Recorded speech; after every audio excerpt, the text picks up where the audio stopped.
جامعه ایران عصر قاجار با ویژگی‌های یک جامعه پدرسالار، مردسالار، سنتی و مذهبی باعث فرودستی زنان شده بود. این فرهنگ سعی بر طبیعی انگاشتن سلطه مرد بر زن داشت.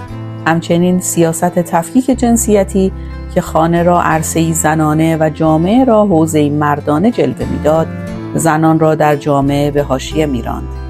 این مسئله باعث محبوس شدن در خانه و بیخبری از محیط پیرامون شده بود. به اعتقاد مردان دوره قاجار، زن از کفایت عقل و اصالت رأی برخوردار نبوده و به جای آن جهل و بی‌علمی نسوان دامنگیر همه خانواده‌های ایرانی اعم از فقیر و غنی شده بود.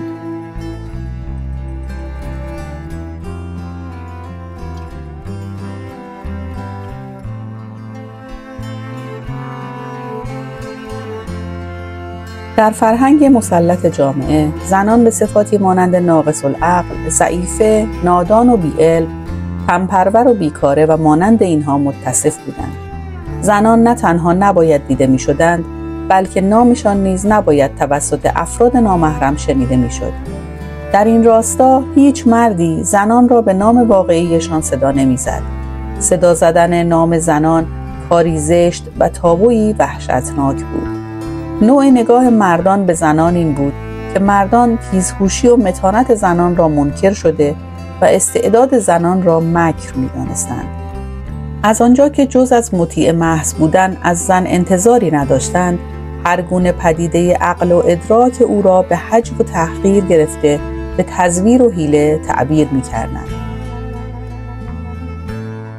در این دوره زنان با حجاب سختی خود را می‌پوشاندند، ولی زنان عشایر و روستایی به دلیل وظایفی که داشتند حجاب کمتری نسبت به زنان شهری داشتند. زنان حق ورود به اجتماع و در نتیجه حق اشتغال نداشتند. کار زنان روستا و عشایر نیز همکاری با مردان خانواده در زمینه کشاورزی، دامداری و گاه صنایع دستی در قالب اقتصاد خانگی و خانوادگی بود و نه ورود به یک شغل دستمزدی مستقل که برای آنها استقلال اقتصادی به بار بیاورد. نقش اجتماعی زنان در این دوره مادری و همسری و وظیفه او فرزندآوری و فرزندپروری است. در این دوره دختران و زنان حق سوادآموزی را نداشتند و اغلب آنها بیسواد بودند. باسواد شدن زنان چنان ننگی محسوب می‌شد که بسیاری از زنان باسواد باسوادی خود را پنهان می‌کردند. دختران معدودی که به مکتبخانه راه می‌یافتند به دلیل اینکه در سن کم ازدواج می‌کردند، موقعیتشان از دختر بچه دانش آموز به سرعت به موقعیت یک همسر و مادر تغییر می‌کرد. البته اغلب دختران خانواده‌های اشراف و با نفوذ می‌توانستند تحصیلات محدود و یا حتی زبان‌های خارجی را فرا بگیرند. ولی عمده آن است که در این دوره زنان از حقوق اجتماعی، فرهنگی، اقتصادی و به طریق اولی از حقوق سیاسی و مدنی نیز برخوردار نبودند.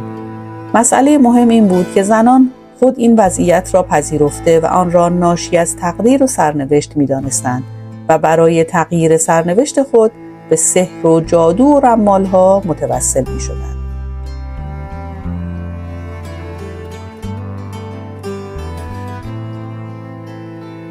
البته این روند با یک سری تحولاتی که در آن مقطع در حال وقوع بود، در حال تغییر بود.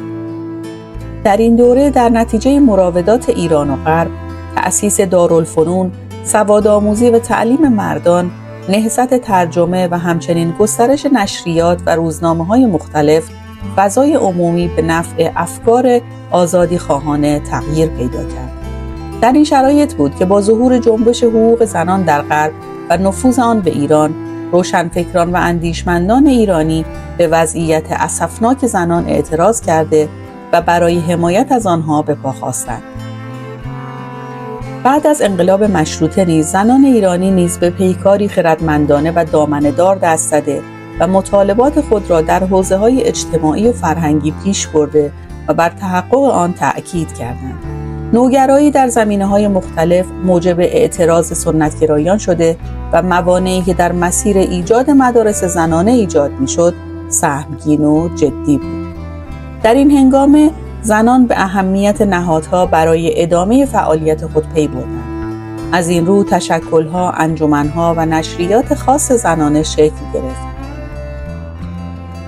در مورد آموزش زنان و دختران در زمان قاجار و همچنین ایجاد مدارس دخترانه و اولین مدارسی که توسط زنان ایجاد شد، ویدئویی برای شما تهیه کردم که لینک اون رو در دیسکریپشن خدمت شما میگذارم و همچنین میتونید لینک اون رو در بالای صفحه مشاهده کنید و این ویدئو رو تماشا کنید.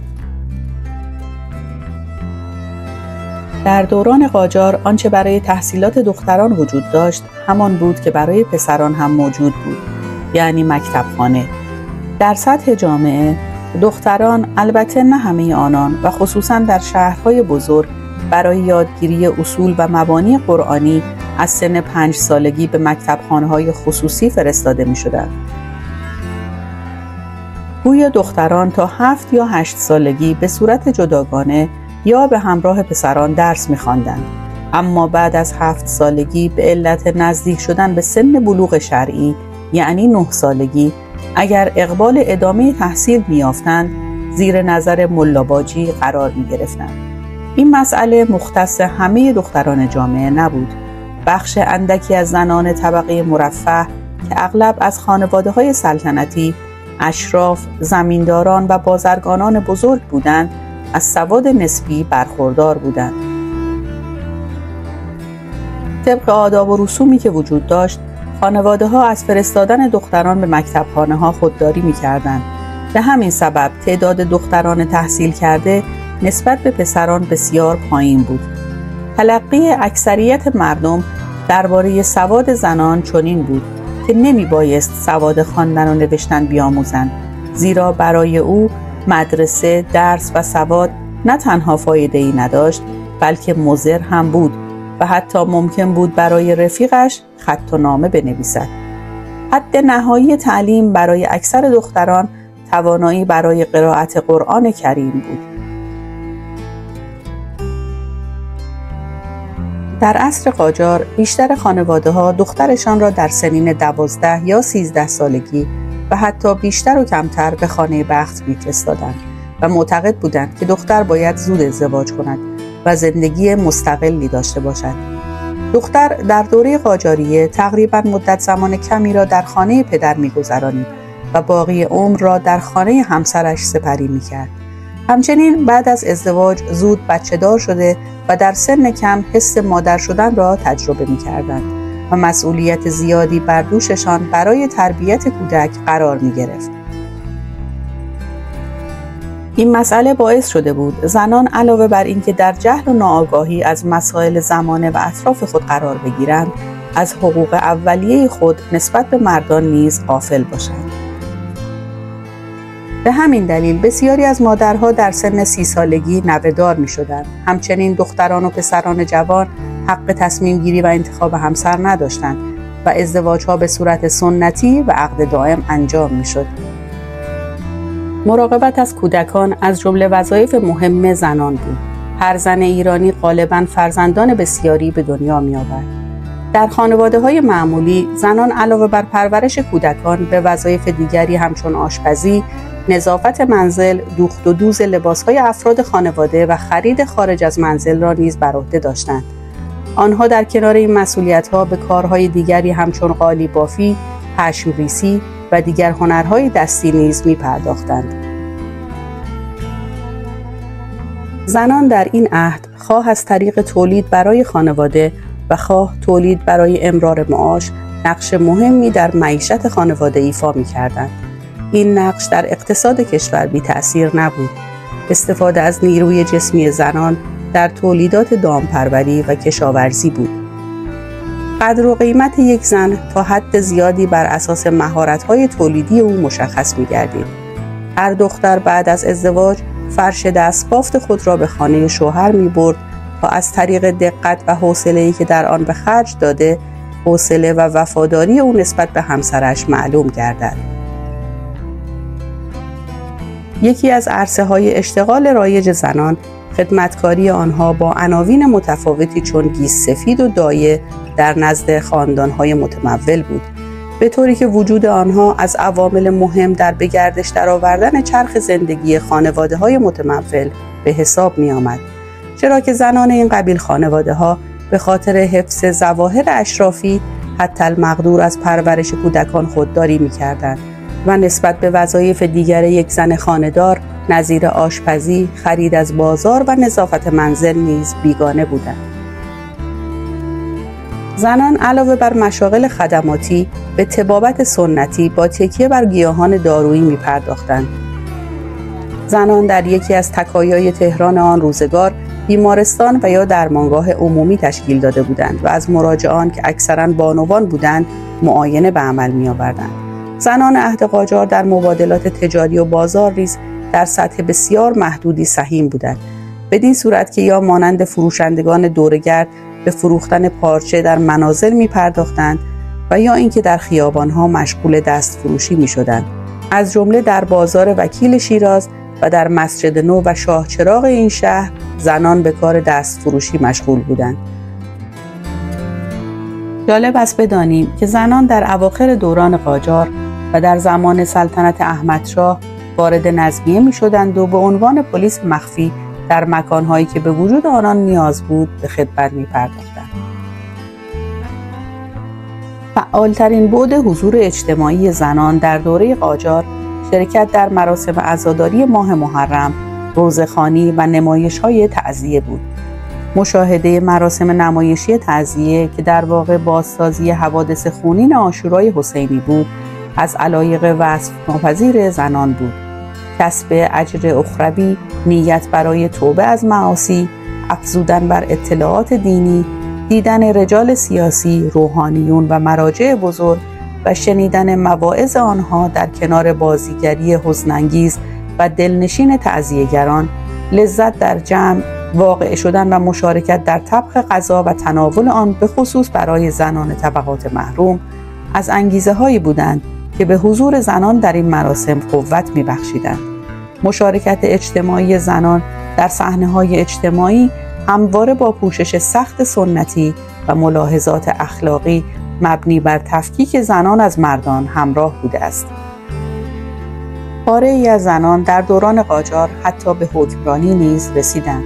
حسن جهان خانم ملقب به والیه از دختران فتحعلی شاه سالها در کردستان شخصاً با کمال استقلال حکمرانی کرد. فخرالملوک دختر ناصرالدین شاه مدت زمانی در قم دستاندرکار رتق و فتق امور شهر بود. زنان در جریان نهضت مشروطه یا خود حضور داشتند و یا مشوق مردان در نهضت بودند. آنها در صورت عدم توانایی شرکت مستقیم از ایثار کمک‌های مالی در راه پیشبرد اهداف مشروطه دریغ نداشتند. زنان در لحظه لحظه این حرکت مهم سیاسی و اجتماعی فعالانه حضور داشتند و هنگامی که مخالفت با دولت آغاز شد و مردم در مسجد شاه تهران بارها و بارها بست نشستند، زنان نیز عهدهدار مسئولیت‌های مهمی بودند. آنان ضمن همراهی با مردان در آوردن علما به مسجد برای سخنرانی، مسئولیت حفظ جان علما را هم بر عهده داشتند. ضمن اشغال اطراف منبر آماده می‌شدند تا در صورتی که طرفداران استبداد قصد بلوا و اغتشاش داشتند به سرکوب آنها بپردازند. بحران‌ها و مشکلات اقتصادی در دوران قاجار همواره عرصه را به مردم تنگ می‌کرد. گرانی نان از جمله مهمترین و حیاتی‌ترین مشکلات اقتصادی مردم این دوره بود.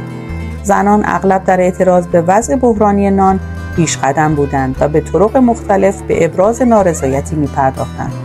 اعتمادالسلطنه در کتاب خود در باب گرانی نان می‌آورد: یکشنبه 6 شعبان 1309 هجری قمری عصر ناصرالدین شاه به خانه امام جمعه رفته بود. در آنجا شنید که زنها باز از گرانی نان شکایت کرده بودند. کلیه زنان ایرانی از هر قشری علاقه زیادی به استفاده از طلا و جواهر به عنوان زینت‌آلات از خود نشان می‌دادند. زینت‌آلات نقره‌ای مخصوص قشر محروم و کم بضاعت اغلب به صورت دستبند و انگشتر نقره‌ای به کار می‌رفت. گردنبندهای نقره‌ای مخصوص نوکر و کلفت‌های سیاه پوست از خانواده اعیان و اشراف بود. و اما در انتهای ویدئو در مورد پوشش زنان باید گفت که در داخل خانه آرایش زنان غلیظ‌تر و پوشش آنها سبکتر و کمتر بود. زن در خانه معمولاً سر خود را با پارچه یا شالی می‌پوشاند که گوشه‌های آن از پشت آویزان است و پیراهن عبارت از پارچه‌ای نازک و ابریشمی به رنگ صورتی یا آبی که گلدوزی شده و حاشیه‌های طلایی داشت می‌بود.